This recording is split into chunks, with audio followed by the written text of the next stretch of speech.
Merry Christmas, everyone! Merry Christmas! Yes, Merry Christmas. Tayo po ngayong umagang ito ay hindi po devotion yung ating gagawin. Nagbibigay lang po ako ng word of encouragement. Amen? Amen. At ito po ay mababasa natin sa Mateo 11 verse 28. God will give us rest. Amen? Sinasabi po riyan sa 28, lumapit kayo sa akin, kayong lahat na nahihirapan at lubhang nabibigatan sa inyong pasanin, at kayo'y bibigyan ko ng kapahingahan. Amen. Ibig pong sabihin, come unto me, all ye that labors and are heavy laden, for I will give you rest. Napakaganda po ng sinabi ng ating Panginoon na yan, na lumapit kayo sa akin, kayong lahat na nahihirapan.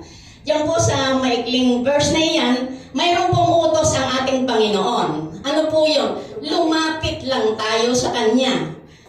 At pag ito ay ating nasunod, alam na po natin na kayo, sino po yung Kanyang sinabihan na lumapit sa atin? Tayo po.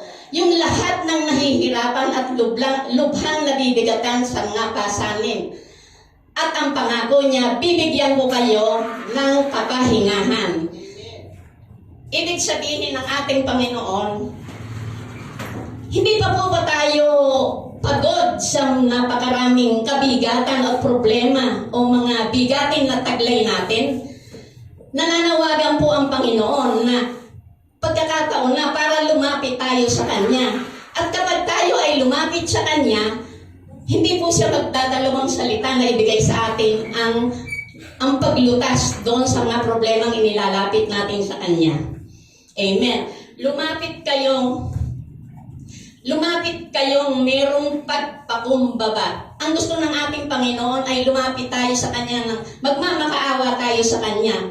At ating pagsisisihan ang mga kasalanang ating nagawa.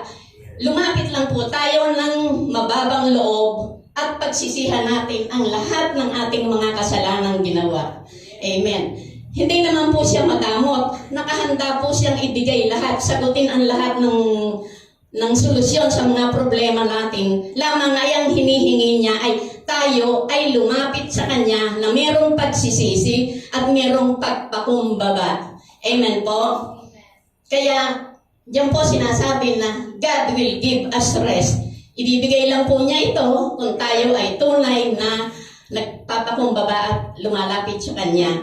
Kaya ngayon pong 2024, siguraduhin po natin na iiwanan natin lahat ang ating mga bigatin, ang ating mga suliranin.